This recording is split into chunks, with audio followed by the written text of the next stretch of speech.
Assalamualaikum warahmatullahi wabarakatuh. Alhamdulillah anak-anak, pagi hari ini kita kembali semangat belajar. Meskipun dalam keadaan pandemi COVID-19, saya harapkan kalian tetap semangat belajar. Meskipun belajar kalian hanya di rumah dan didampingi oleh Bapak Ibu kalian di rumah. Nah, sekarang Bu Guru akan menjelaskan tentang materi Al-Quran Hadis kelas 4, yaitu Quran Surah An-Nasr. Sebelumnya, mari kita lafalkan terlebih dahulu Quran Surah An-Nasr. Dimulai dengan membaca basmalah. Bismillahirrahmanirrahim. Idza jaa nasrullahi wal fath wa ra'aitan nasa yadkhuluna fi dinillahi afwaja fasabbih bihamdi rabbika wastaghfir innahu kana tawwaba. Awas, hati-hati ketika kalian membaca idza jaa. Ini dibaca panjang 6 ketukan. Kemudian pada lafal wal fathu tidak dibaca wal fathu tetapi wal fath. Wal fath. Berikutnya pada wara'aitan nasa. Awas, hati-hati, di sini ada nun yang bertasdid, maka harus dibaca dengung. Wara'aitan nasa. Selanjutnya di apa kata wastaghfirhu, tidak dibaca wastaghfirhu melainkan wastaghfir. Wastaghfir. Gitu ya anak-anak. Setelah ini kalian bisa mencoba melafalkan sendiri surah An-Nasr.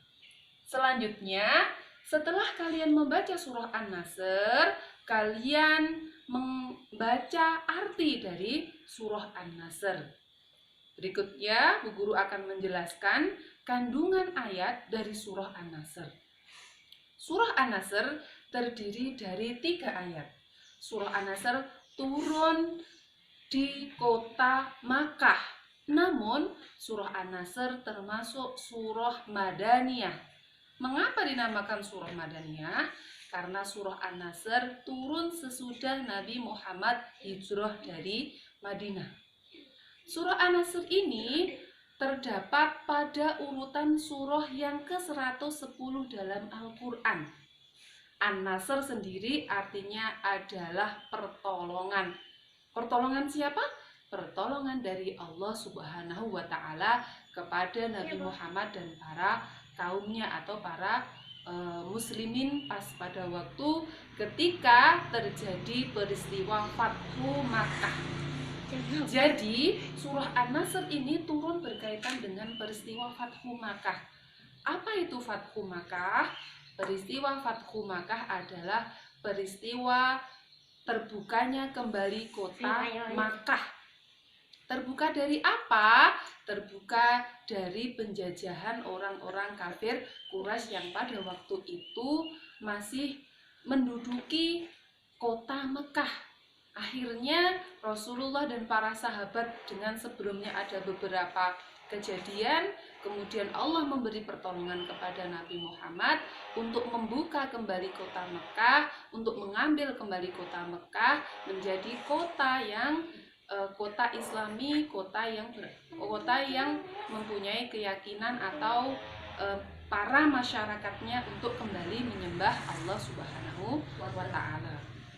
Peristiwa Fathu Makkah ini sangatlah berpengaruh sekali terhadap perjuangan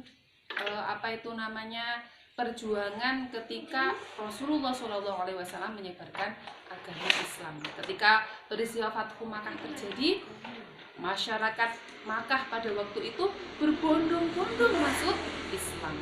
Maka di akhir surah An-Nasr difirmankan oleh Allah bahwasanya fasabbih bihamdi rabbika wastaghfir. Ketika kalian mendapat kemenangan, maka Allah memerintahkan untuk fasabbih, maka bacalah tasbih. Bagaimana bunyi tasbih? Subhanallah. Selain bertasbih juga Allah memerintahkan untuk bertahmid. Bagaimana bunyi tahmid? Alhamdulillah. Dan beristighfar.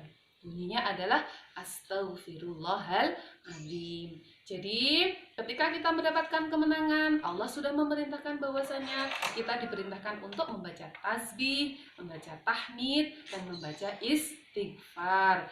Di akhir ayatnya Allah berfirman, Innahu kana tawwaba. Sesungguhnya Allah itu adalah zat penerima taubat. Jadi ketika masyarakat Makkah pada waktu itu yang menolak ajaran Nabi untuk masuk Islam, untuk menyembah Allah, kemudian pada waktu kejadian Fathu Makkah mereka berbondong-bondong.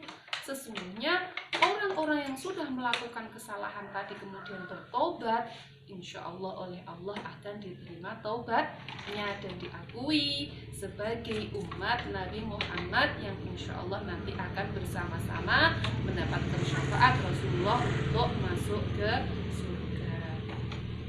Baiklah anak-anak, sekian penjelasan dari materi Al-Quran hadis pada Al-Quran surah An-Nasr. Saya akhiri.